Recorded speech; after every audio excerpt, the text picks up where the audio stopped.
So the director Drew Feldman, he does a really good job in all his films of showing connections. So in our film, Pandas, it's the connections between people around the globe. Yeah, IMAX, because of the framing and because of the size, and also because they use real 3D. I mean, it's filmed in 3D in high resolution. It's the most immersive experience I've ever had with film. You know, I'm there every day working with the pandas in Sichuan, in those mountains, and when you watch it, you really feel like you're brought into that place. And so in terms of, you know, seeing a travel destination or seeing some part of the world, I've never experienced anything that was even remotely similar to that. And then for my job, I'm trying to figure out the best way to return captive born giant pandas into the wild.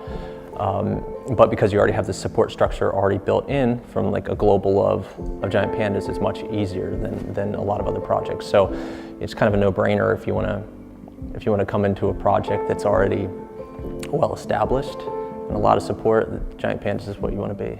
So the director Drew Feldman, he does a really good job in all his films of showing connections. So in our film Pandas, it's the connections between people around the globe. This guy doing black bear releases, and this woman, my boss, Horong, who's the research director at the Panda base, and them working together to try to build a release program for giant pandas, a new release program using the lessons that Ben learned from black bears. A lot of reintroduction programs do is they build relationships with individual animals.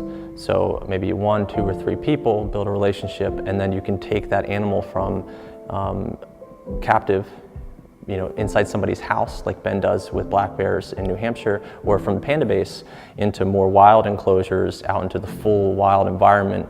You know, you care deeply. I first met Chen Chen when she was, you know, about that big, and you know, easy to carry, and she's this little cub that's rolling all over the place, and she's, you know, biting and terrorizing everything, and just a ton of fun.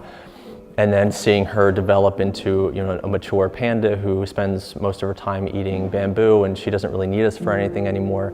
You know, I don't have kids, but I think that's the closest thing that I've ever experienced to having a kid. And my hope for her is that she goes out into the wild and she's successful and has lots of cubs and goes on to help the wild population. But you know, there's always nerves involved. It's always going to be a stressful situation because the wild is more dangerous than captivity. Chen Chen really, I was drawn to her at first because she's super independent and jealous. With Chen Chen, if I'm sitting there and she'd come up and lay on me, she'd lay on when she was a cub, lay on my legs. If another human or another panda even walked up close to me, she would bite me and she'd go and bite them because, you know, she's like, this is mine, you know?